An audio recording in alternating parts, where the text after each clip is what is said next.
Ok. Como que o senhor enxergou a reação do meio jurídico ao posicionamento do Supremo sobre a questão da prisão em segunda instância?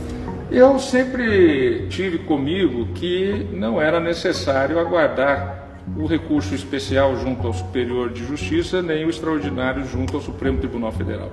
Aliás, há 2 anos atrás eu levei esse tema ao plenário do Supremo Tribunal Federal, num caso relativo a Luiz Estevam, que foi condenado e estava já com mais de 26 recursos só no âmbito do Superior Tribunal de Justiça.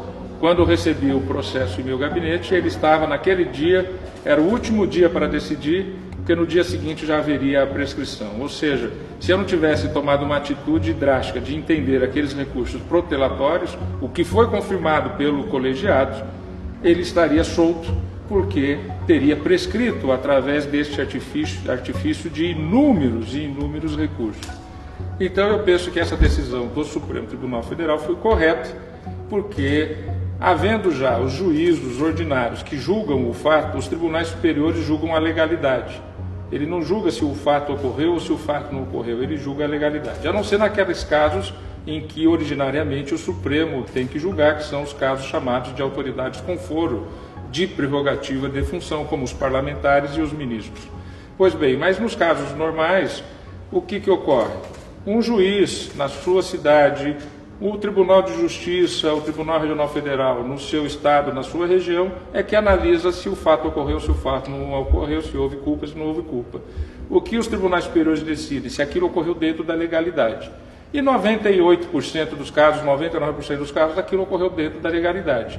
Então, a execução imediata não vai impedir, por exemplo, ainda a análise dos habeas corpus, que nós julgamos sempre no Supremo Tribunal Federal, depois de já passar pela instância do Superior de Justiça, depois de já passar por um tribunal local e de um juiz de primeira instância.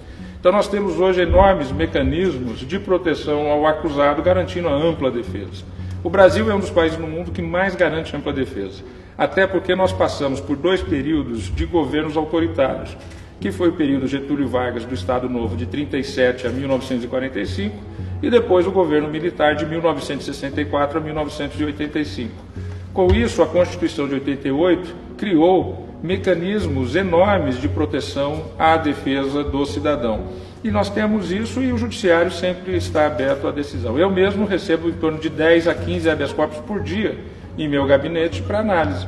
Se identifica-se ali uma ilegalidade, nós decretamos essa ilegalidade. Mas a verdade é que 90% dos casos, e muito mais do que isso, são casos que ocorrem dentro da normalidade.